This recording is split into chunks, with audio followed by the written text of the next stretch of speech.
नमस्कार साथियों, मैं भारत भूषण जो यूथ क्लासेस में आपका स्वागत करता हूं। साथियों, हर रोज की तरह इस बार भी हम आपके सामने एक नई वीडियो लेकर के आए हैं जिसका नाम है आज भारत के राष्ट्रपति की शक्तियां। कि भारत के राष्ट्रपति को कौन कौन सी शक्तियां प्राप्त हैं, आज हम इसके बारे में पढ़ेंगे। तो देखिए साथियों, भारत के राष्ट्रपति की शक्तियां।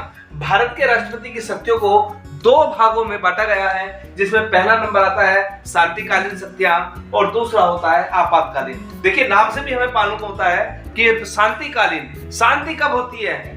जब हमारे ऊपर ना तो किसी बाहरी देश का आक्रमण हो, ना बाहरी देश हमें किसी रूप में परेशान करे, या हमारे आंतरिक शक्तियां जो हमारे देश के अंदर कुछ हलचलें होती हैं, जिसे हम कह देते हैं कि हमारे भारत में आंतरिक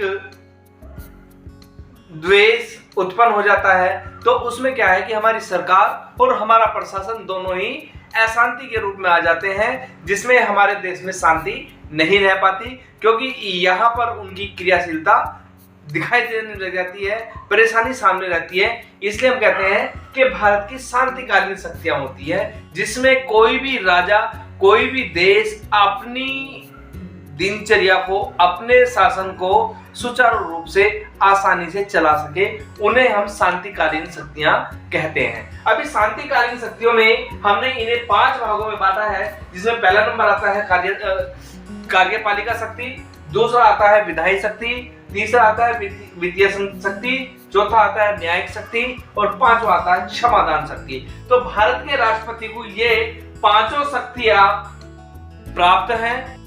जैसे नंबर 1 आता है सबसे पहले कार्यपालिका शक्ति।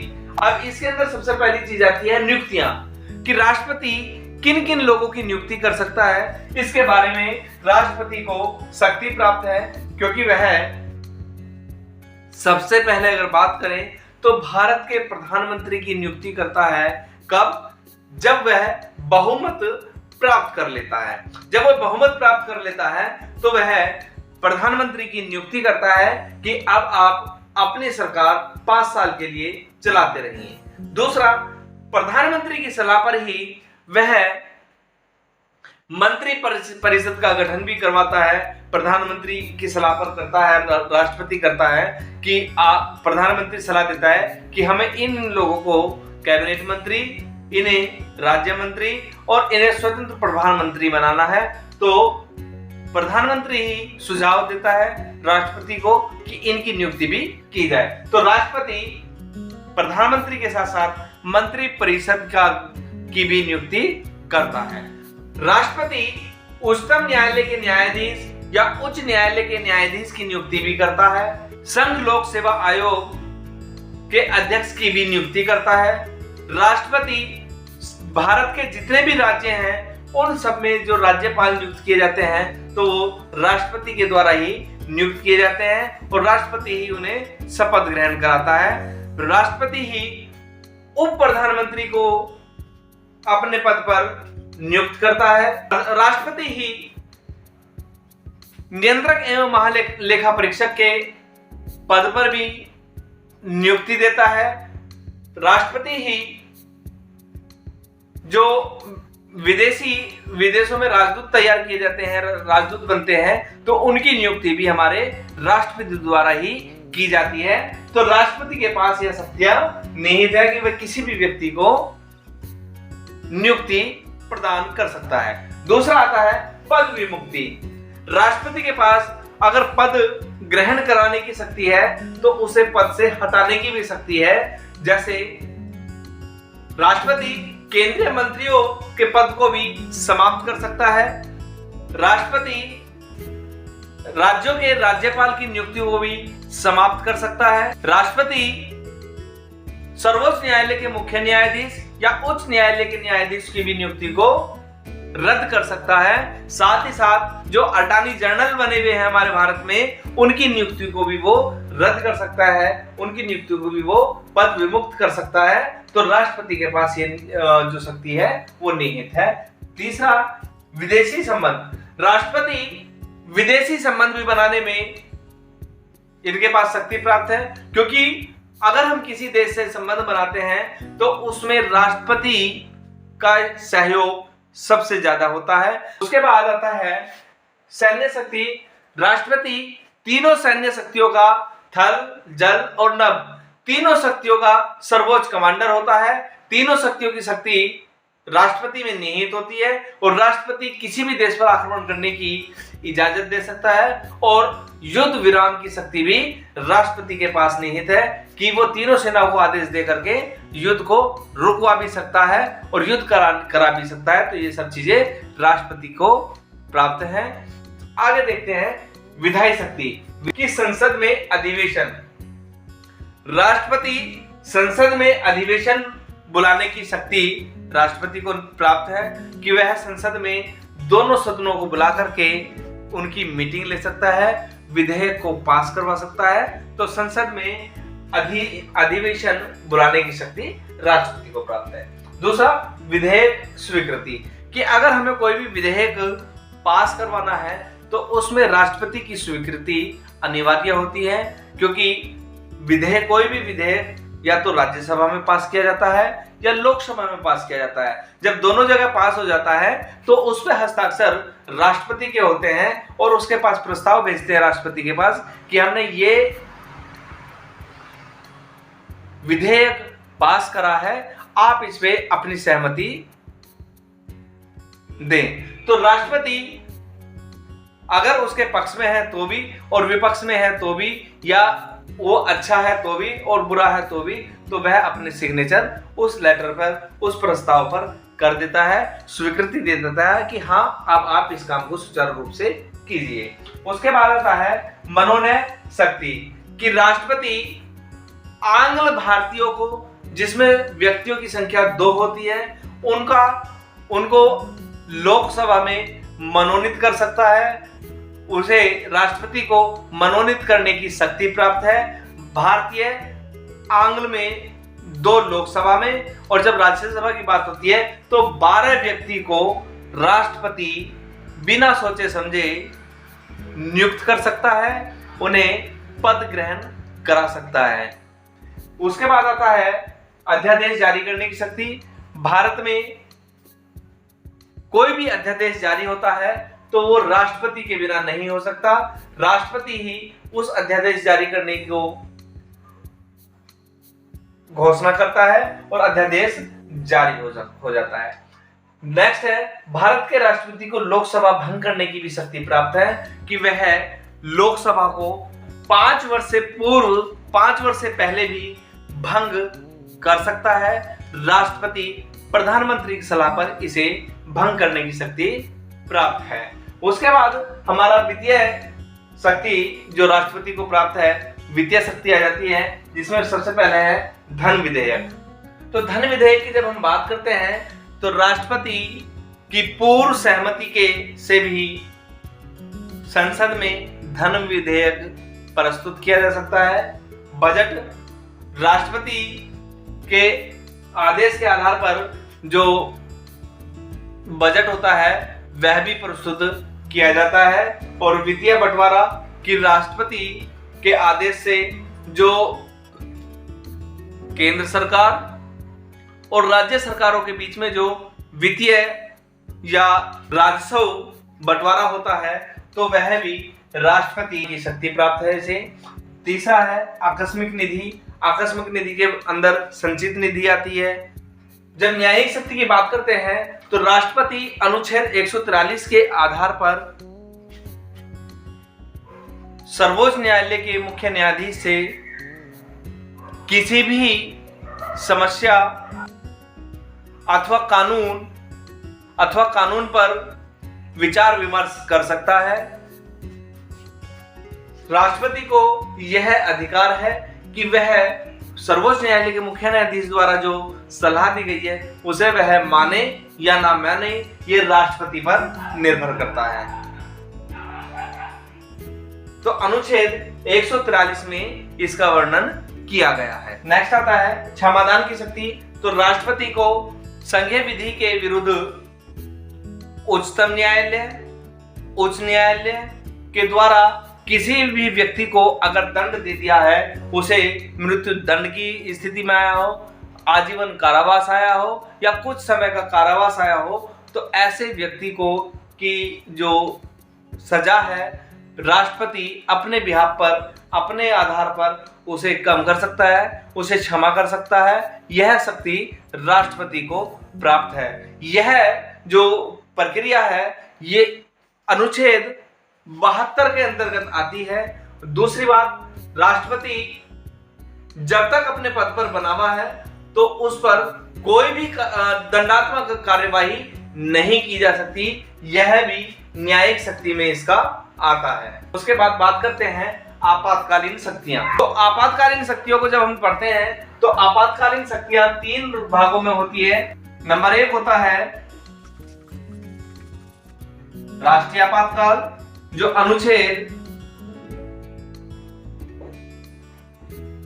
352 में आता है। अनुच्छेद 352 के अंतर्गत राष्ट्रीय आपातकाल का वर्णन किया गया है। तो भारत की जो सीमाएं हैं पूर्व से पश्चिम, पश्चिम से उत्तर से दक्षिण तक, चारों दिशाओं में जहां तक की भी भारत की सीमाएं हैं, उन सीमाओं के अंदर, उन सीमाओं पर राष्ट्रीय आपातकाल लागू होता है जब बाहरी देश इन सीमाओं पर किसी भी दिशा से आक्रमण करता है। तो बाहरी आक्रमण से रक्षा के लिए राष्ट्रपति तीनों सेनाओं को सीमा पर लगा देता है। राष्ट्रीय आपातकाल सबसे पहले जो लगा था 1965 में लगा। पहला राष्ट्रीय आपातकाल 1965 में लगा। जब राष्ट्रीय आपातकाल लगता है तो 2/3 बहुमत हासिल होना चाहिए राष्ट्रीय आपातकाल लागू करने के लिए। दूसरी बात, राष्ट्रीय आपातकाल जब भी लागू किया जाता है तो उसमें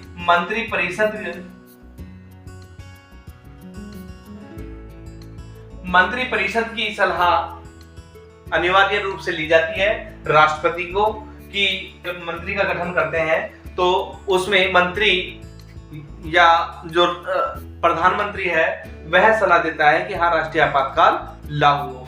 मंत्रिपरिषद लिखित पत्र देता है कि हाँ भारत में, अपने देश में राष्ट्रीय आपातकाल लगना चाहिए। दूसरा, इस समय सत्ता दल और विपक्ष में कोई भी व्यक्ति बैठा है वो सब एक हो जाते हैं, एक मत हो जाते हैं कि हाँ अब हम अपने देश की रक्षा करने के लिए तैयार हैं, अपने देश को बचाने के लिए तैयार हैं। तो ये राष्ट्रीय आपातकाल जब लगता है तो ये सब कंडीशनें उसमें निहित होती है। पहला राष्ट्रीय आपातकाल 1965 में चीन के विरुद्ध नेफा में ये लगा था, नेफा जो। उसके बाद दूसरा आपातकाल 1971, कब? जब पाकिस्तान ने, पूर्वी पाकिस्तान ने आग दिखानी शुरू कर दी थी तो दूसरा आपातकाल लगा। और तीसरा आपातकाल लगा 1977 में। यह आंतरिक अशांति को रोकने के लिए आपातकाल लागू किया गया था। पहला आपातकाल जो खत्म हुआ था, समाप्ति जो हुई थी वो 1968 में खत्म हुआ था, दूसरा 1977 में, और तीसरा आपातकाल भी जब खत्म हुआ था तो 1977 में ही यह खत्म हो गया था। तो ये तीनों आपातकाल की शुरुआत 1965, खत्म 1968, दूसरा आपातकाल 1971 में शुरुआत और 1977 में खत्म, और तीसरा आपातकाल 1970 में लागू हुआ और 1977 को ही खत्म हो गया। यह हमारा पहला राष्ट्रीय आपातकाल था, जो राष्ट्रीय आपातकाल था 352 अनुच्छेद में इसका वर्णन किया गया है। राज्य आपातकाल। राज्य आपातकाल भारत के विभिन्न राज्यों में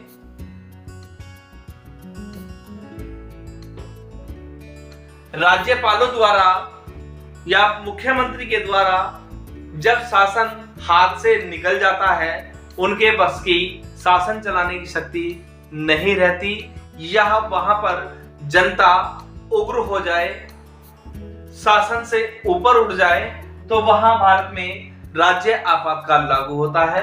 राज्य आपातकाल का जो वर्णन है अनुच्छेद 356 में किया गया है कि राज्य आपातकाल जब लगेगा तो 356 के अधीन ये लग जाता है। राष्ट्रपति विभिन्न राज्यों के जहां भी ये राज्य आपातकाल लग रहा है वहां के राज्यपाल को बुलाता है और राज्यपाल से सलाह मशवरा करता है। राज्यपाल मुख्यमंत्री से सलाह करता है कि आपके यहाँ क्या चल रहा है, क्यों ये स्थिति उत्पन्न हो रही है, तो राज्य आपातकाल लागू करना मजबूरी बन जाती है। कब? जब क्योंकि किसी भी राज्य का जो पदेन अधिकारी होता है वहां का मुख्यमंत्री होता है या राज्यपाल होता है। राज्य का राज्यपाल राज्य का पहला व्यक्ति होता है और वह मुख्यमंत्री की सलाह पर ही अपना निर्णय राष्ट्रपति को देता है। तब राष्ट्रपति अपनी बागडोर राज्य की अपने हाथ में ले लेता है और वह वहां का शासन को अपनी देखरेख में चालू कर देता है। यह राज्य आपातकाल 6 माह के लिए लगाया जा सकता है, लेकिन यह 6 माह भी की अवधि पूरी होने के बाद भी मुख्यमंत्री की सलाह पर, राज्यपाल की सलाह पर आगे भी बढ़ाया जा सकता है। अब दोनों ही कंडीशनों में राज्य में यहां पर भी